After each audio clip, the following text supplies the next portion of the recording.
Wookie from walking on the keyboard here. So excuse me just for a second. And the timing of this is 7 years prior to his return with Dov, which will take place on Yom Kippur in year 2033. 7 years prior to that time, on Shavuot will be the Shabbat of May 22nd, 2026. And so that is the timing of the event that we're speaking of. It's a harvest of mature grain. We're told that there'll be 2 loaves of bread that will be brought forth from the house of Yisrael. It could be Yehudim and Yisrael. It could also be that it will be a combination of Goyim, who are unified with and sojourning with, supporting, integrated with Yisrael, as in addition to Yehudim. And as a wheat harvest and it's of various multiple types of wheat, therefore it was presented in the plural. We know that this will be a more varied harvest than has taken place previously. It should be a larger harvest as well. It's a Qatsyr, which is a grand harvest, as opposed to the following ingathering, which is only a lakat, which is a secondary gleaning. So Shabuah is a much larger affair, and it is approaching very quickly. This is the harvest that, Christians, particularly through Paul, would have anticipated as the rapture, except they got confused and they wanted to come up with some excuse for the mythical birth of their church, and they ascribed Shabuah to it, misrendering it, and therefore they put their rapture out at Towrah, which they have presented as trumpets, and also as a false prophecy, because Paul said that it was going to be fulfilled during his lifetime, which obviously didn't happen since he died in 66 CE, almost 2,000 years ago. So with all of that said, the fact of the matter is that the only people who are going to benefit from Shabuah are those who have capitalized on Pesach, Matzah, and Bikurim. And in doing so, they have come to recognize what each of those 3 days represents, as Pesach is the doorway to life, Matzah is the threshold where our guilt is removed and we appear perfect before God's eyes. And on Bikurim, firstborn children, we are, there goes the Wookiee, we are adopted into Yahweh's covenant family. And we are specifically told that Shabuah is a Bikurim harvest.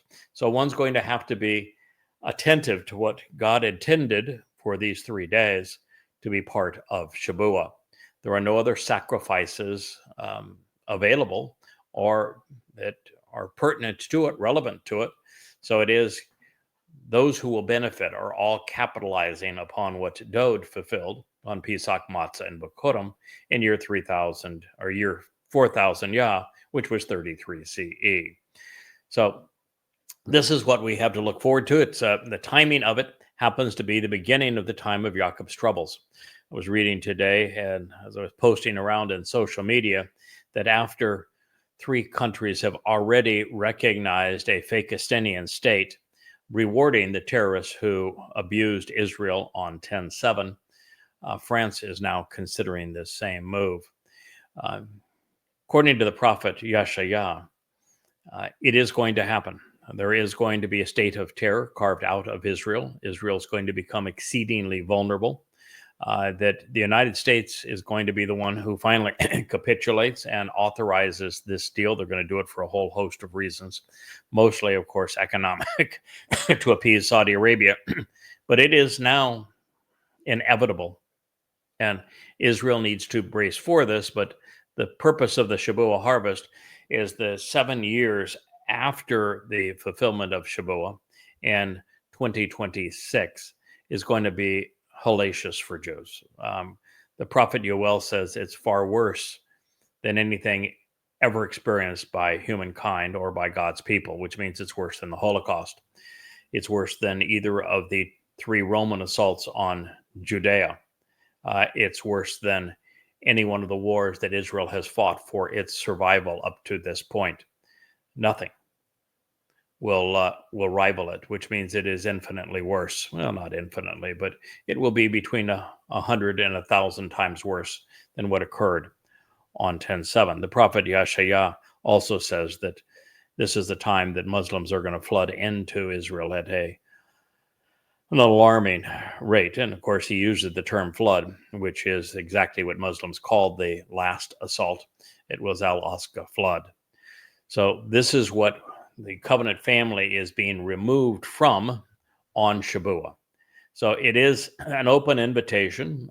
You know now what the criterion are. In addition to accepting the terms and conditions of the covenant, of which there are 5, you are also going to need to capitalize on Pesach, Matzah, and Bikurim to be ready for this particular harvest. And so it is, as we say, a ingathering of firstborn children of the covenant family. But there is no sanction for, no opening for any religious sect, any political institution or nation. And so now that the options, the timing, the criterion, and the consequences have all been properly contemplated, I want Israelites and Yehudim to appreciate the implications. And one of the implications and consequences is that while I witnessed so many Yehudim, Jews, Israelites, fawning over Donald Trump, thinking that he is your new BFF, your almost Messiah, and that he is the one that is going to partner with you, make history with you, protect you, you need to know it isn't going to play out that way. Donald Trump is going to turn on Israel, and it's going to happen within the next year. Now, as foretold by Gabriel, and many of those who are listening now to this program know when I say Gabriel who I'm speaking of. If you do not know, then I would encourage you to look up the meaning of the Hebrew word Gabor and the basis of Gabor, Gabar, and try to understand what those terms mean, or why Daniel said in both times that Gabriel appeared that he was a man. This is not a malach, or as Christians would call one, an angel. No, this is not a spiritual being. Gabriel is God's most compassionate and courageous man. There's only one person who fits that criterion. His name is David. And so the actual prophet wasn't Daniel, it was Dode. And so it was Dode who explained that there would be no more prophets after the last of them, which is Malachi. And as he returned to Daniel in that setting, we also find that Daniel was clueless as to what he was trying to say, didn't have enough background. And I don't think anyone really understood it until I translated it and commented on it, explained it back just a few years ago. And that was the job of Michael in Daniel, to Daniel, was to explain specifically what Dode was talking about. And as we have learned, Michael is likely Yada, the one who is now responsible for communicating Yahweh's message to Israel. And the last of the prophets, Malachi, serves as another who affirms this. So other than what the Father did to support his Son during the fulfillment of Pesach, Matzah, and Bikurim, in the Yobel year of 4000 Yah, 33 CE, God has remained in Shamaim. In fact, in a recent program, one of the things we learned is that God said, I'm out of here. I think it was through the prophet Hosea. I've had my fill of you. I cannot stomach your religiosity anymore. Judaism is what ultimately pushed Yahweh away. He says, I'm just not going to tolerate this. I'm going to go to Shamaim and I'm going to hang out here. And I'm going to do so until you're receptive to listen to me again, until you come to know my name, what I'm offering, who I am working with, and are just receptive to me. And of course, that throws the ball into our court, because that is the purpose of the man from Edom, of the Choder, of Yahweh's Nakar, of Yada, is to reintroduce Yisrael to Yahweh. And between now and that time, we just are going to have to recognize that Yahweh is going to stand apart from Yisrael. All of these posts that you read in social media that G-D or Hashem has Israel's back. No, it's not true. He will eventually, but not as Hashem, not as G-D. He's only going to rally to Yisrael's defense when Yisrael stops erasing his name and returns to him and accepts him as he is, which means they will have to reject Israeli politics and Judaism as a religion. So God has remained in Shamaim. He's left Israelites to wallow in their religious and political disorders and overall bitterness and defiance.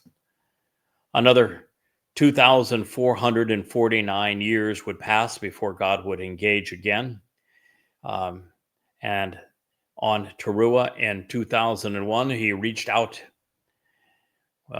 indirectly to God's people through a goy, just as he had foretold in the Torah and throughout the Nabi.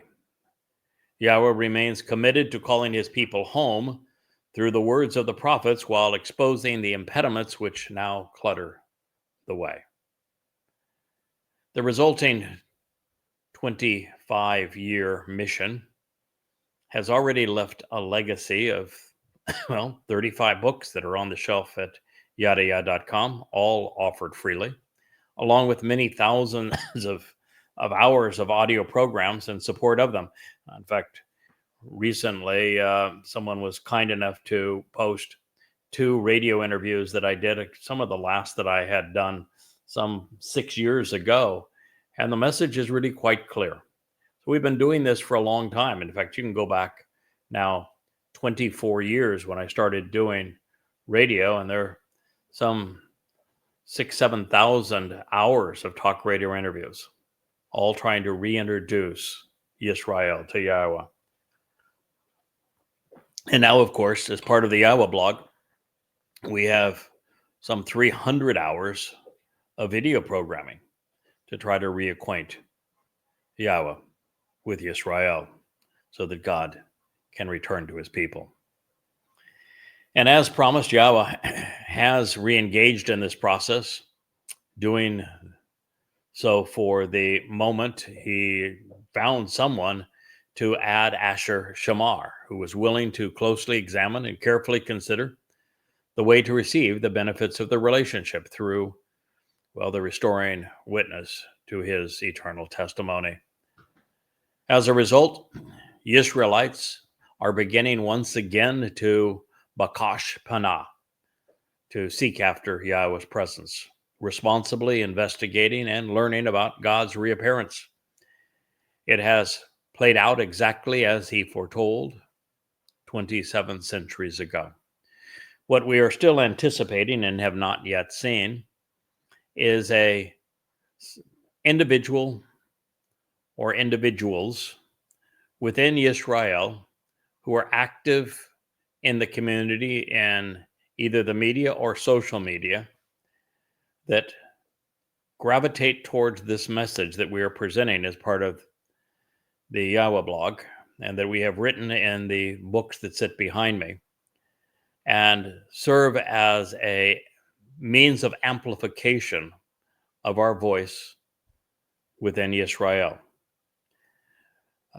Because I can tell you that while we are developing a wonderful community and family on Facebook, we will by Passover reach 2,500 followers on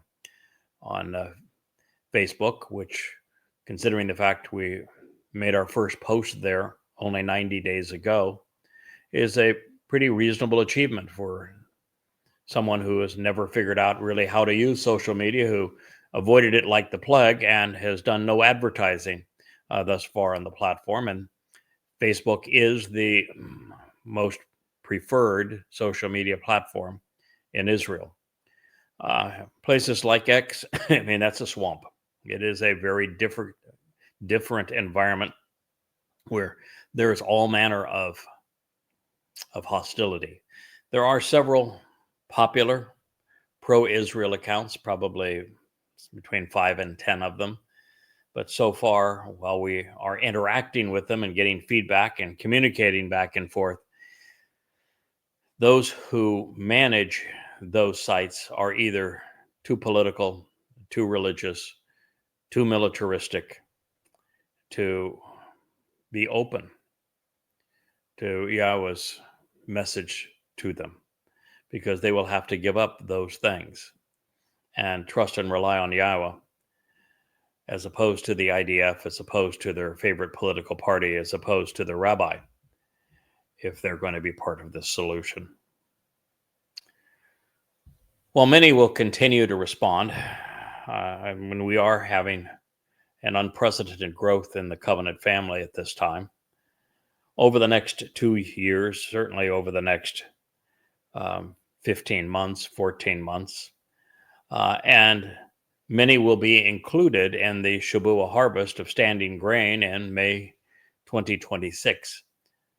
There will be, even after that, 2 additional opportunities for those who miss this ultimate expression of Yahweh's love.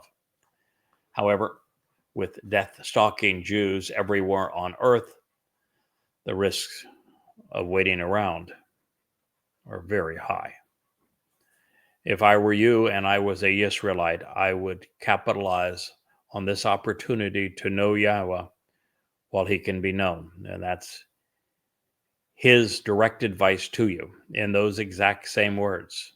Come to know Yahweh while he can be known. There's only 8 years left in which he can be known, but during that time, the population of Israel is going to be decimated. According to the prophets, 2 out of every 3 Israelites and Jews are going to die. And well, that sounds horrific, and it is. I mean, we're talking about the deaths of in the range of 10 million people. In reality, the fatalities amongst Jews are going to be far less per capita than among Goyim.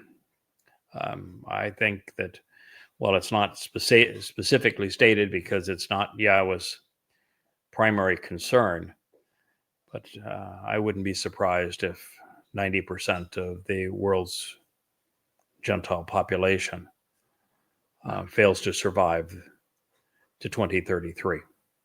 It's not going to be Yahweh's doing. It'd be Yahweh's lack of doing. It's man's doing.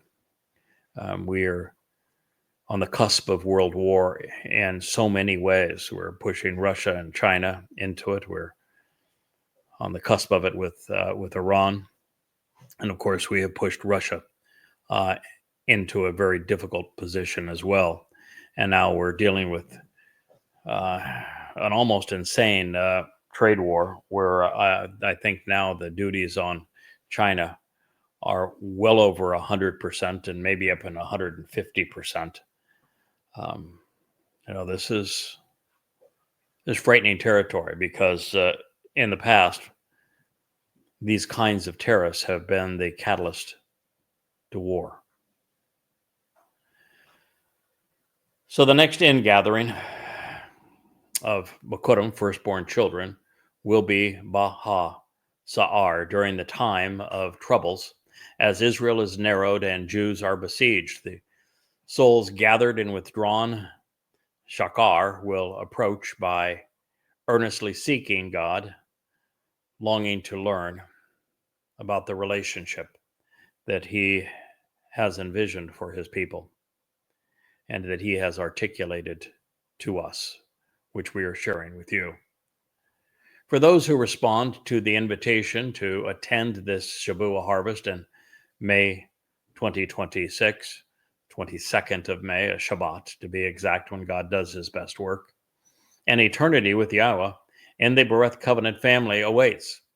Thereafter, aside from the final 7,000 Yehudim, which I think will be the best estimate of that number we will finally reach, although I would love for it to be 10 times that, who will be among the dwindling remnant who return to Yahweh 7 years later during Towrah, just 10 days prior to the Kippurim return and homecoming of Yahweh and Dod in 2033. Well, there will be no opportunities after that. All remaining souls will either be extinguished or incinerated, or they will enter the millennial Shabbat as workers, but not with the opportunity for a life throughout eternity. So we're really working on a very short timeline at this point. Today, Yehudim are emerging from their nightmarish past, opening their eyes, walking away from religion and politics, and becoming observant. And for this reason, Yada Yahowah was prepared, and it was published for this reason. And for this reason, the YAHOWAH blog is our primary focus. It is also telling that the comprehensive rewrites of Goddamn Religion and Twistianity and the completion of the Coming Home series of Volume 3 and the current writing of Volume 4 and the final edits of everything we have composed in Yada Yahowah through that time are all being completed as the sun sets in Jerusalem on the Shabbat of May 22nd, 2026. I think the only thing that remains at this point is the completion of Volume 4 of Coming Home, which I am about a third of the way through at this point. So I'll finish it in time, I think. And it is, of course, the essence of the programs I'm doing on the Choder and on the Man from Edom. And I just finished the full translation of Mashal Proverbs 14, which is actually a more comprehensive presentation on the Choder than was presented by Yashayah 300 years thereafter. So we have a lot to learn, a lot to enjoy as we continue to go forward. Those who have anticipated and accepted the conditions of the Bereth, who attend Yahweh's Mikre and who are guided by his Torah, are all going to have a ringside seat for the Great Awakening as it plays out in successive events during the commitments and the conclusion of the time of Jacob's troubles, both at the beginning and again at the end. A traumatic period introduced in the 30th chapter of Yashayah will be manifest. Now, should you wish to mark your calendars and meet with Elia and Yada, well, they're going to arrive on the 4th of April in 2030. This is Abib 1 in year 5997 Yah. And we're going to serve under Dod's instruction during the final 3.5 years, addressing the times and a half a time reference at the conclusion of Daniel to prepare Yisrael for Yahweh, such that he can restore his relationship with Yisrael. That story is told in the 31st chapter of Yirmiyah, but also in Yashayah, Zechariah, and Malachi. Coming Home, by the way, spends a lot of time investigating what we can learn in those very books, Yashayah, Zechariah, and Malachi, particularly now that we have completed our review At least I have. I've tried to share it, by the way, as an article on Facebook. I don't know how well that is going to work. I did see it on my feed, but I don't know how prevalent it is for those who are friends on Facebook to perceive it. But I did post it in that manner. The text of the prophet, and this is from Yirmiyah, the 30th chapter, as we continue to work our way to the precipice of Shabuah, continues with this prophecy. The word, Hadabar, the message communicated, which to reveal the way to enjoy the benefits of the relationship, came to exist with Yirmiyahu. Yirmiyahu is one of the toughest names to try to translate, I think, in the amongst all of them.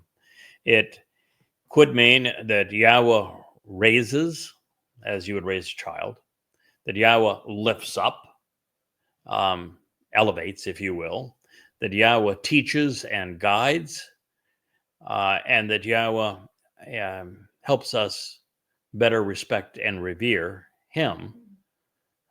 And it's commonly transliterated as Jeremiah, but it is a name that could mean any one of those things or all of those things together. And it is presented as Yirma Yahu. So the question is, how do we translate Yirma, since it isn't a word found elsewhere in the Torah, and we're therefore in a position where it's important that we just look at all of the words that are related. And I've come to say that it could mean and likely means some or all of Yahweh raises, Yahweh lifts up, Yahweh teaches, Yahweh guides to respect and revere Yah. And so the word, which to reveal the way to enjoy the benefits of the relationship, came to be with Yirmiyahu from Yahweh, and Yahweh obviously transliterating using the Almighty's proper designation, pronounced as it is instructed in his Torah guidance regarding his Haya existence and his rule and our Shalom reconciliation as our Eloah. Now, God, this is difficult, I know, for current Israelites, because they're told that the Wah, which is the letter in Yahweh's name that provides the O sound, the same letter that provides the O in Torah, same letter that provides the O sound in Shalom and Eloah as well, that they're told that that letter doesn't exist, and that the proper pronunciation of the W is as a V. But that's just not true. The Wah in Hebrew was a vowel. It conveyed the O sound. It sometimes can be rendered as a U sound. It's just like the English W. English W is almost always pronounced as a vowel consonant conveying the O or the U sound. That's why it's called a double U in English. And unfortunately, because the rabbinical types messed around with the Hebrew alphabet, and they were most disruptive at the places where there were letters used in Yahweh's name, it is difficult for Jews today to recognize that Torah tells them how to pronounce the Wah. Shalom tells them how to pronounce the Wah. But nonetheless, it goes on to say, to announce, this is what Yahweh, the God of Israel, proclaims, so as to declare, of your own volition, write. This is kathab. Choose to literally inscribe, jotting down, using this alphabet, all of the words which lead to the proper path to get the most out of life that I have and will be speaking to you about, doing so in a written document so that there is a permanent record. Now, there's something that is common amongst all of Yahweh's prophets that is completely uncommon amongst all of those falsely claiming to be prophets. The one thing that Yahweh always asked of his prophets, whether it was beginning with Moshe It was then Shamuel. It was then Yeshayah, Yirmiah, Malachi, Zechariah, Hosea. No matter who it was, here with Yirmiah, Yahweh specifically says, and he repeats it over and over again, write it down. I want a written record of what I'm communicating to you. Now, the reason he does this is that Yahweh uses prophecy to validate his testimony. And the only way for prophecy to be valid is for there to be a tangible written proof of what he said in advance of the prophecy being fulfilled. And so this is the way that Yahweh wants to prove his authorship of the Torah, prophets, and Psalms. And since he is the only one who lives outside of the confines of time, who can see our future in our past and report what he witnessed in our future in our past, documented in writing, when future history plays out as he foretold, we know we can trust him. There's a second reason that Yahweh asked his prophet, Yirmiyahu, and the others to write everything down. You know what it is? The other reason is that when things are passed on lip to ear, even over the period of 15 minutes past one person, the changes are appreciable. This is the nature of the Christian New Testament. It's not even remotely accurate. It was written anywhere from 20 to 70 years after the events, and even then it was hugely augmented hundreds of years later. And not a soul wrote anything down, and no one could be a prophet because they wrote nothing down. Not a word. You look at Islam, where the Quran claims that Muhammad was a prophet, yet he didn't get any prophecy right. He was illiterate and didn't write anything down, which means he couldn't have been a prophet. It's only when you write things down at Yahweh's instructions that you can even qualify to be considered a prophet. But the other aspect is that since this children's game of telephone, where you are called also whispers, where you write a sentence down or two, you whisper it to the first child in the line and have them repeat it down the line past 5 or 10 children, and what you get at the end bears absolutely no resemblance to what you started with. So by writing the text down on Yahweh's instructions, it would endure the test of time. As a matter of fact, if you look at the Dead Sea Scrolls, not only are the copies of those scrolls exceedingly similar to one another, they're also so similar to the Masoretic text because they were maintained by copyists over the years as opposed to oral communications.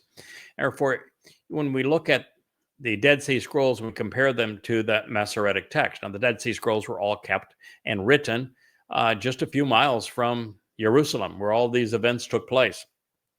And they were preserved in clay jars found in the 1950s, most of them, in the caves above Qumran, above the Dead Seas, just below Jerusalem. And some of them the copies date back 300 years, and some even further than that, from the time that these copies finally ceased when the Romans came in 70 to wipe out the Essene community. And the only reason that the copies were kept there in these ceramic jars is that they were the worn out versions that had been then recopied from, because they were of the contention that since the third statement that was etched in stone said that it is an unforgivable sin, an unforgivable mistake, to nullify Yahweh's name in any way, to belittle it, to erase it, to do anything about Yahweh's name, they came to the conclusion that any one of these prophecies, and everything that is a prophecy contains Yahweh's name, which obviously excludes the Quran and excludes the Christian New Testament, that they could not be destroyed. They had to be put in these ceramic jars and not erased and not destroyed. That's why we have copies of them today. But when we look at those copies today, they are about 87% consistent with even the Masoretic text, particularly if we remove the diacritical markings and replace Yahweh's name where the Masoretic would have you read Adonai when Yahweh's name was placed there. So there's just a huge advantage of having a written text. It doesn't get altered as the Quran did and the Christian New Testament did. The text maintains its integrity. And so it's very much like we were there. So when Yahweh speaks to Yirmiyahu, because he wrote it down, and now we're in a position to read it, it's as if we were there listening at the same time. It puts us in an advantageous position that wouldn't exist otherwise. And of course, it also differentiates Yahweh's mode of communication from all of those who have tried to counterfeit who he is and claim divine inspiration like himself for themselves, like the Christians who created the New Testament. They don't qualify under this basis, nor do anybody associated with Islam. So it's a very different and effective way to communicate that no one else in a religious community has ever done, setting Yahweh and his prophets apart from all others. It is, by the way, the same strategy that Yahweh asked me to deploy. I spent the first 23 years of our relationship together writing everything down. That's why there's so many books behind me. You can look at the amplified and accurate translations and the commentary provided through them, and you can study them at your pace. They are exceedingly effective in teaching everyone what God wants us to know, what he is offering and what he is expecting in return. Now, that said, I also recognize, and so does God, that the spoken word is powerful. And there's something different now about the spoken word that has only been available to us.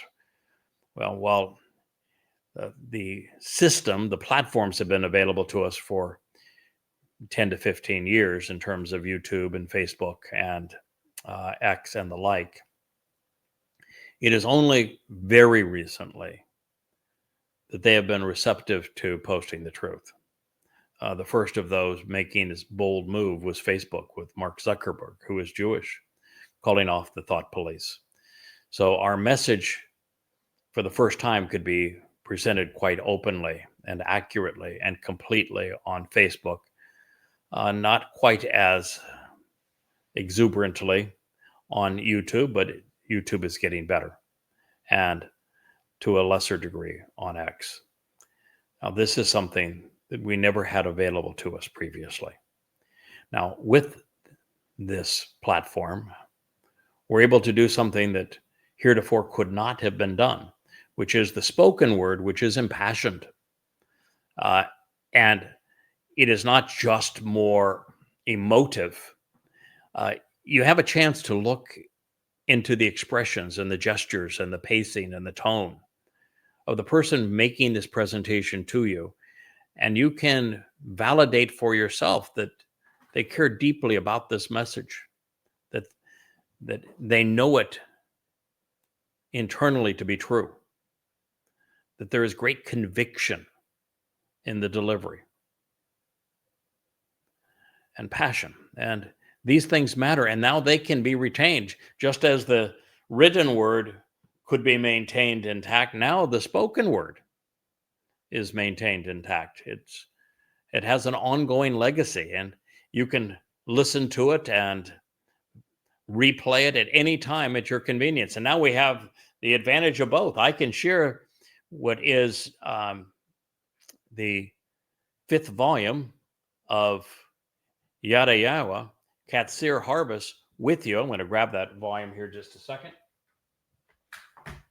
I can share this with you audibly, and you have the opportunity to go online at yadayah.com or go to Amazon and actually buy the book. It's royalty free, so we're not trying to sell anything, but you can actually read along with us and read it at your pace and go beyond where we are in these presentations.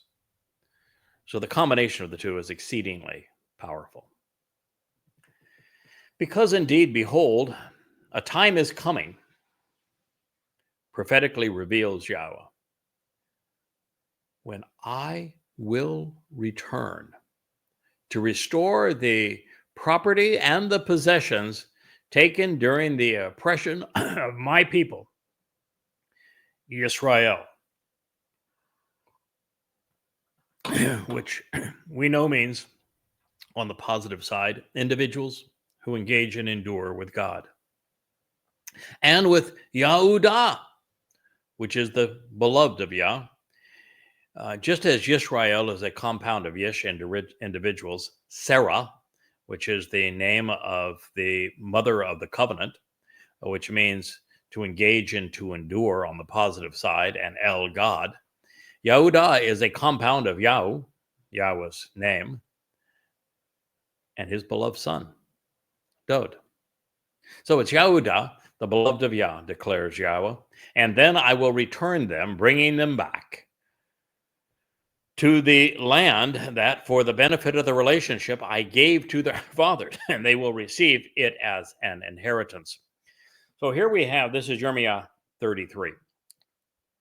This is all now in conjunction with the timing of these final harvests. Because what God is saying, I'm going to return and restore the property and possessions taken during the time of oppression of my people. The Romans were the ones who finally, with Hadrian, I can't wait to try and torment that SOB, they were actually deprived of Yahudah and sent into diaspora. And so Yahweh says, I'm going to return to their land. And he did. 1948, Jews returned to Israel. Now, that was just the start of the process, because all of the land has not yet been returned. They still do not have all of Judea and Samaria, but they will. And so he's going to return the property and possessions taken during the time of oppression. And then Yahweh says, I'm going to return them, bringing them back. Now, 40% of the world's Jewish population have returned to Israel. And this is a wonderful beginning. But God's not done. 40% of the world's Jewish population lives in the United States, and it's going to become exceedingly rough in the U.S. to be Jewish.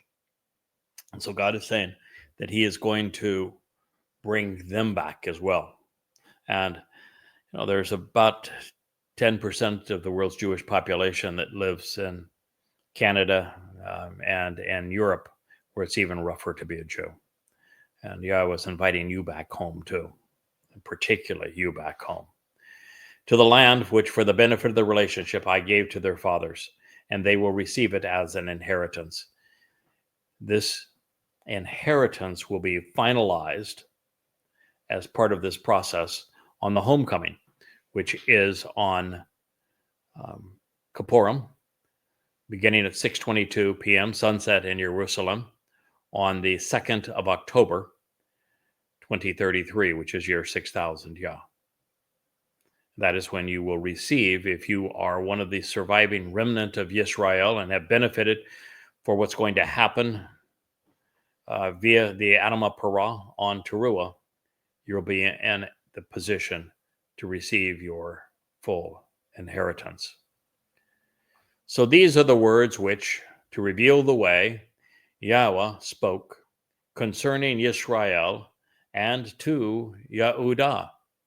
Yahweh conveyed as we heard the sounds of concern over the terrorists and terrorism when there were no prospects of reconciliation or peace.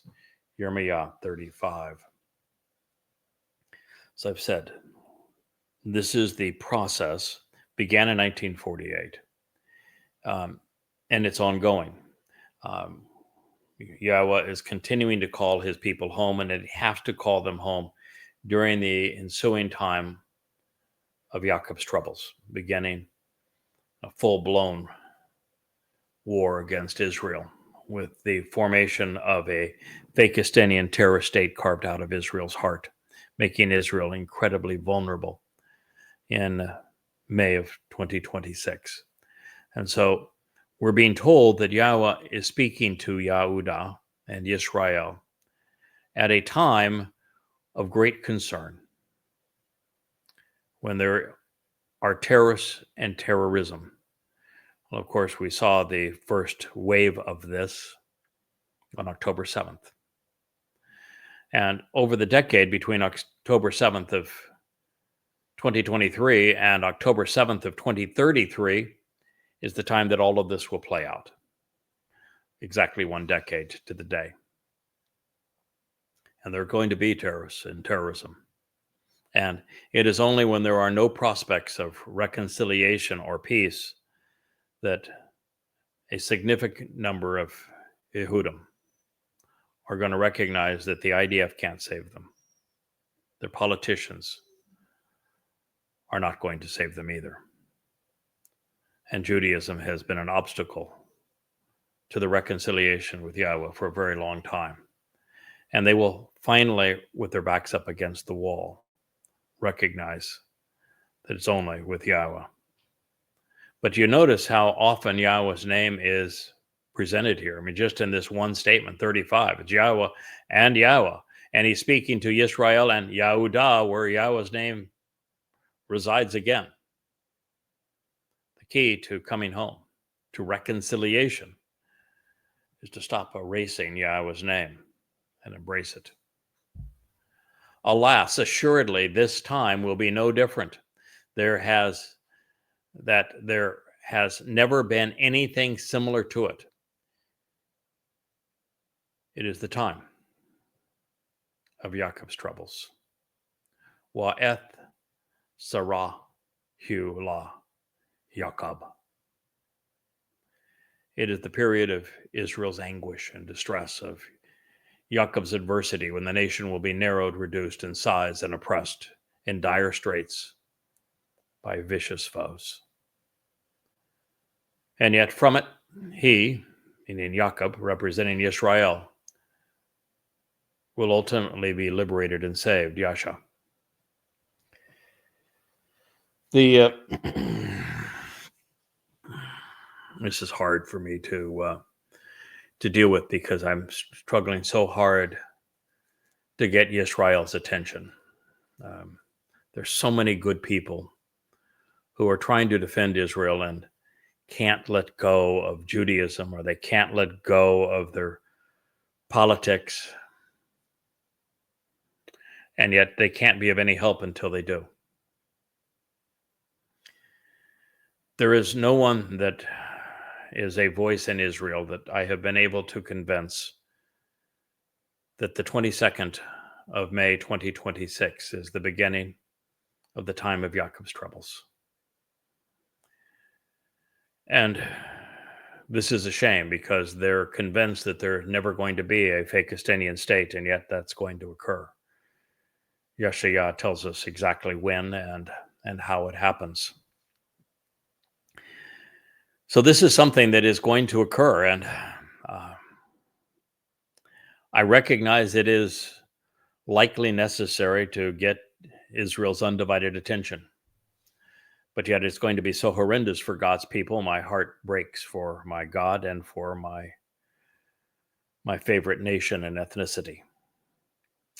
I'm ultimately the one that lays down my life to save you. So I have lots of skin in the game. I care deeply about this.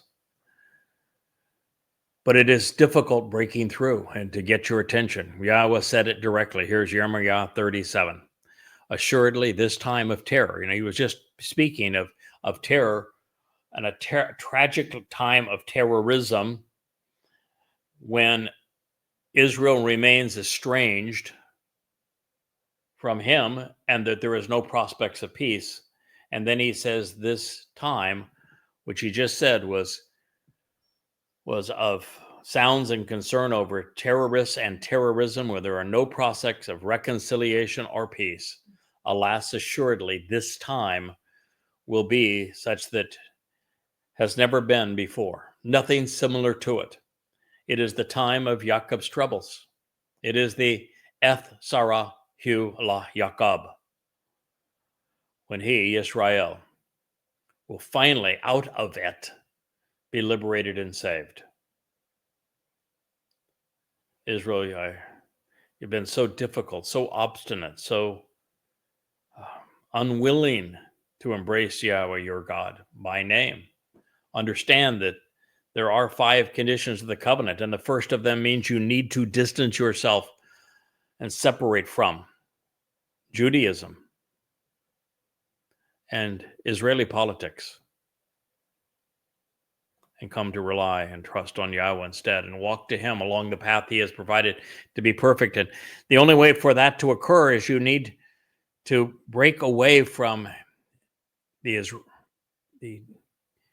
Judaism, the rabbinical interpretation of the Moed Mikre, where they would tell you that Passover is a 7-day celebration, but it's not.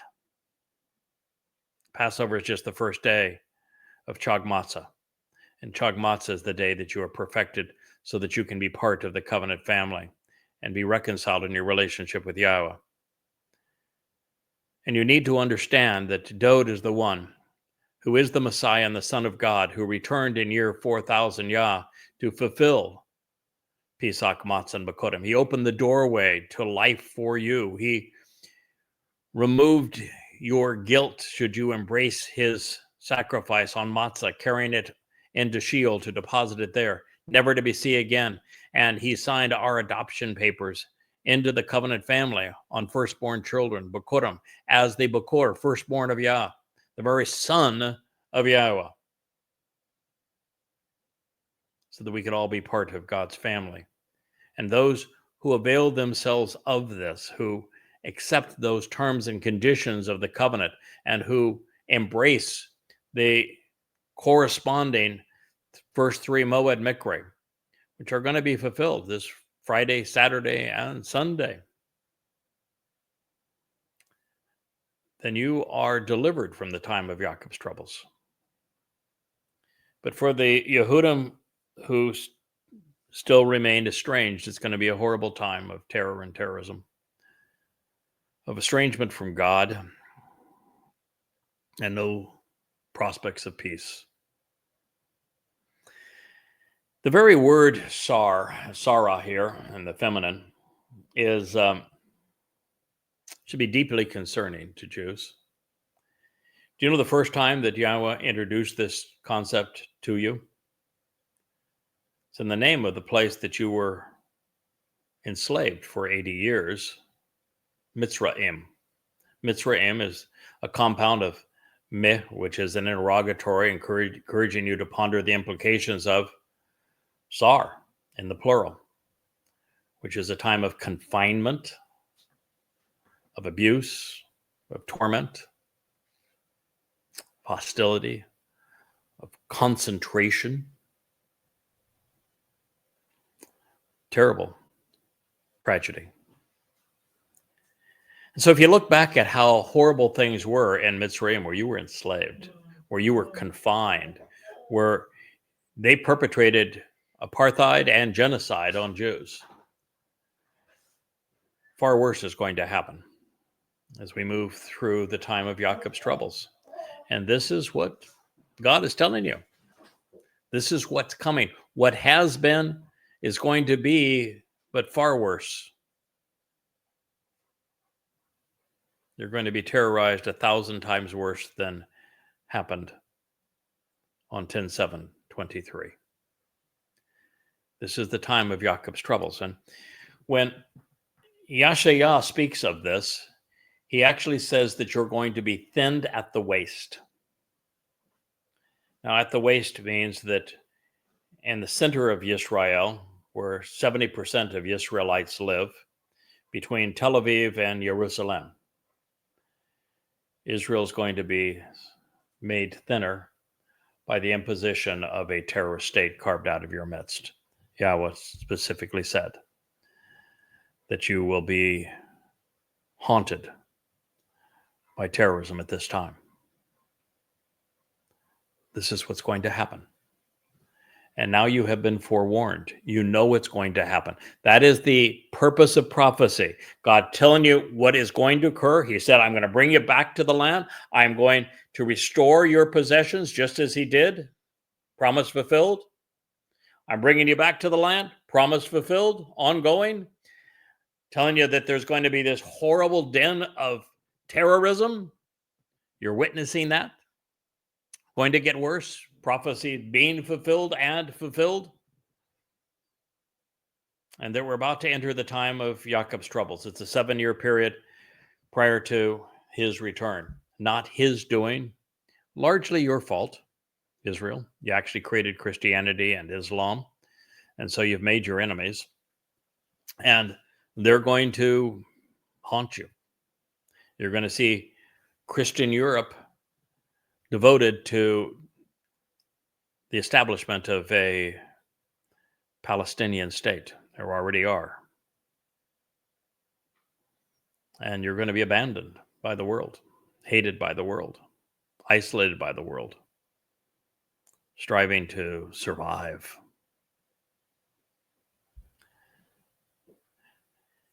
And at this point, you don't know friend from foe. You don't know that your only friend is Yahweh, or that I'm the designated one speaking to you from him. You know, this says that Israel will be liberated and saved. Do you know that that happens by way of the man from Edom? Do you know that I'm the only candidate for that role? Do you know that it is the Choder who fulfills the role of the Adamah Parah? And therefore the sacrifice of what's called the red heifer on the Temple Mount, with Eliah being the master of ceremonies and Yahweh igniting the flames, releasing the torrent of water, is going to occur on Towrah, 10 days before the family reunion. And where I would love for you to be a beneficiary of that, I would much prefer that you avoid all of this mess and join us on the Shabuah harvest, or at the very least on the Towrah gleaning. And it will happen in that day, prophetically declares Yahweh, the vast array of the spiritual implements, that I will break this yoke. This means to control and manipulation from your neck. And I will pull off and tear away your bonds and your shackles. Those who are illegitimate and unauthorized, those falsely claiming authority, who are foreigners, advocating that which is improper, will no longer make him, Jacob, Yisrael, serve their interests. Yirmiyahu 38. This has not yet occurred, and I can tell you exactly when it will occur. It's going to occur over a 10-day period. And that 10-day period begins with the fulfillment of Towrah. It follows the gleaning of Towrah, which takes place on a Friday evening, the 23rd of September, year 6000 Yah of 2033, with the sacrifice of the Adamah Parah on the 24th of September, a Shabat, to the backdrop of a full solar eclipse, as Yahweh begins the process of purging all of Israel's foes. You see, the shackles are removed, and those who are illegitimate and unauthorized are incinerated and washed away by the same fire and water that will refine the remaining remnant of Israel, and who will cleanse the adulterous woman that has been Israel in time for her betrothal to the returning Messiah and King, who is none other than David. This is when that process begins, on the 24th, the Shabat of Towrah, which Israel is going to take a lot for you because you don't even celebrate Towrah anymore. You call it Rosh Hashanah, after the Babylonian holiday. But it is on Towrah, the day of the herald, that I, as the Adam of Parah, will be offered as a sacrifice, orchestrated by the magnificent Elia, whose dress rehearsal for this very event, speaking out against the religious and political establishment of Israel, 40 Babel, 888 years prior to this event. And Yahweh is going to use the waters that will well up beneath my sacrifice and the flames that will rise above it to wash away all of the illegitimate and unauthorized people who have come to control Israel, abuse God's people. At the same time, he purges, refines, and prepares his family for his return. And the terminus of this purification period will be Dod's arrival as the Messiah on Yom Kippurim, 10 days later, October 2nd of 2033. In the remaining 5 days until Sukkah, Yahweh is going to transform the earth from the very raw conditions that have been prevalent with nuclear war and all manner of disasters perpetrated on the planet to the conditions experienced during Eden, the ultimate terraforming.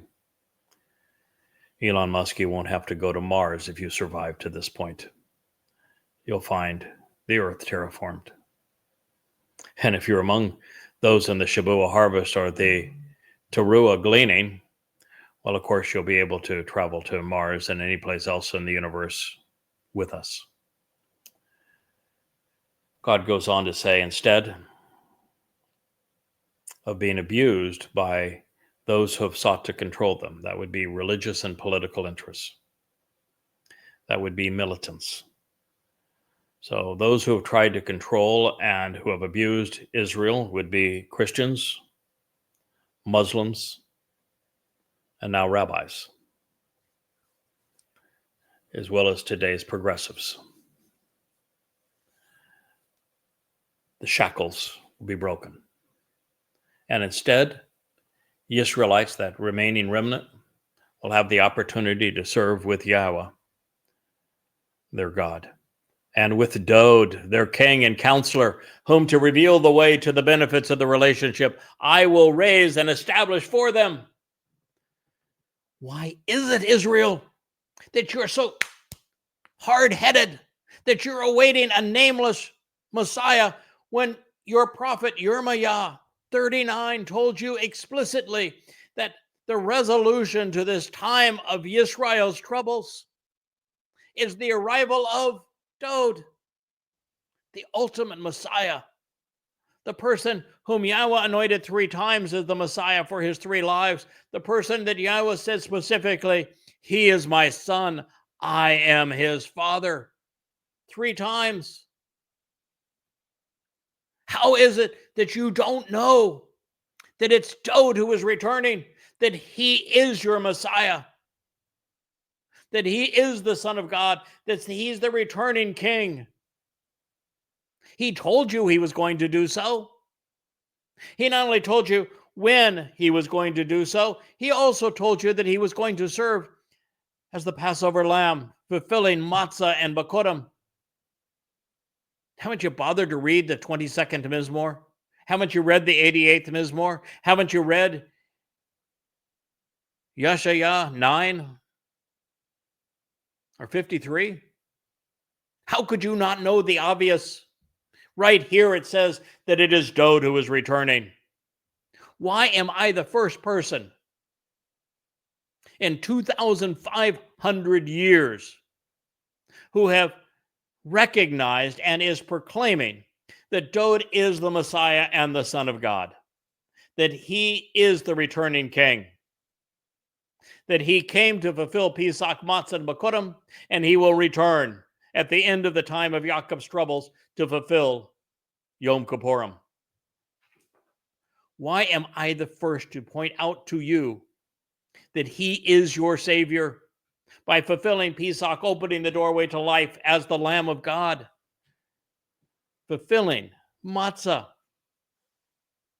so to take away your guilt so you'd be perfect and could live in God's family as part of the covenant forevermore, signing your adoption papers that not only bring you permanently into God's home, but enrich you and empower you and enlighten you and uplift you.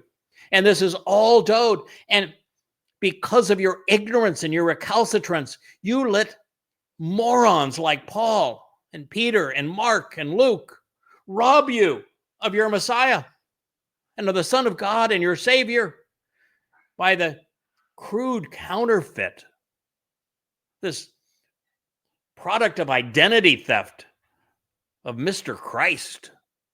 How dare you allow them to do that and not counter with the truth and say, read the 22nd Mizmor. It's obvious that Dowd himself is fulfilling Passover, crucified by the Romans. He described it 1,000 years before he endured it, 800 years before crucifixion even existed, 600 years before Rome existed.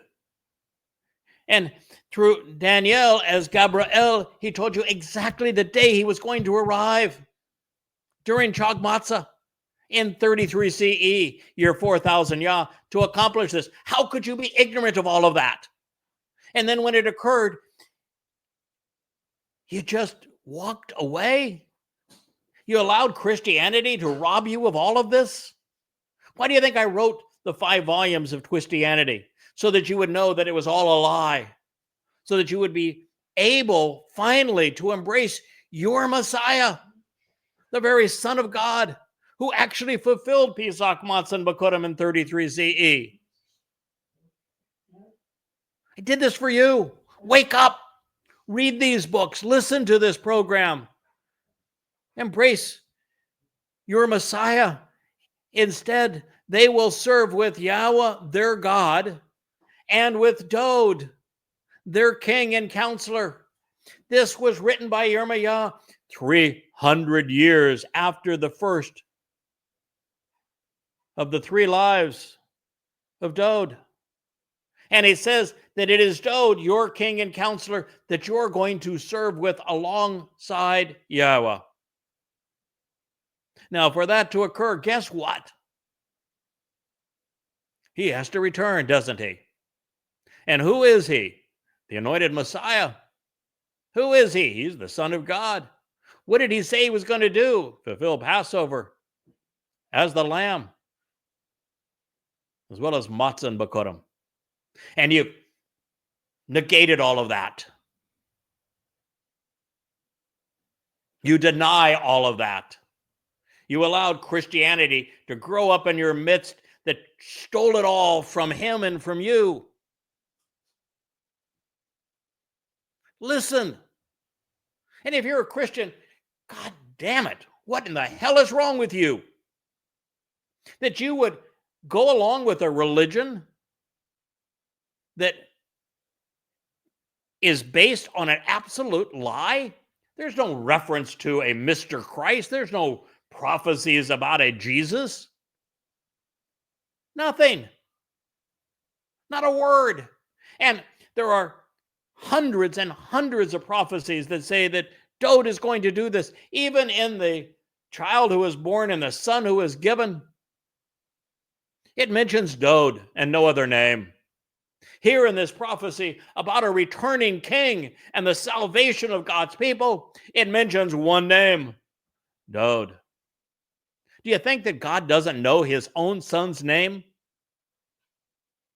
What's wrong with you? You robbed the creator God of the universe, Yahweh, not only of his name, but of his son's name, reputation, accolades, and achievements. And you call that a religion based on an absolute complete farce. What's wrong with you? And this religion is so utterly anti-Semitic. The Christian writers actually said that Jews crucified their wannabe God, Mr. Christ. Surely you're smart enough to realize that's an outright lie. And because they lied to you, what else did they lie to you about? And why would they perpetrate that lie? Well, they perpetrated that lie because they wanted to justify stealing all of these kinds of promises. Who is this being fulfilled with? Yahweh has been very clear. Yehudah and Yisrael. They wanted to steal every promise that God had made to his people, including this one where he says, I am coming back. I'm going to resolve everything for you. You're going to inherit your land back again. You're going to live in perfect peace with me.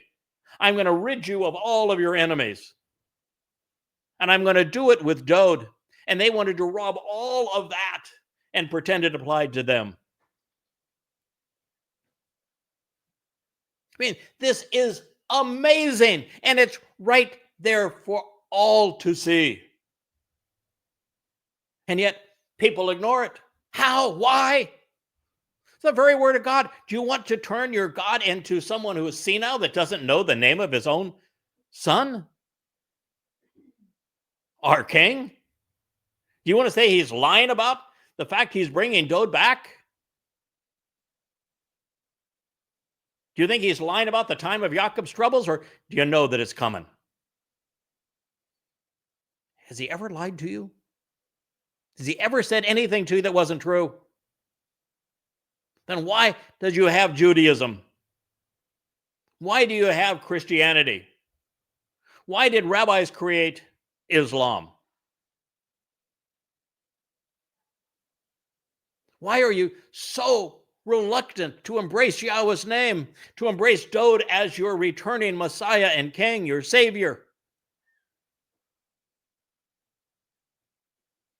It's all there for you.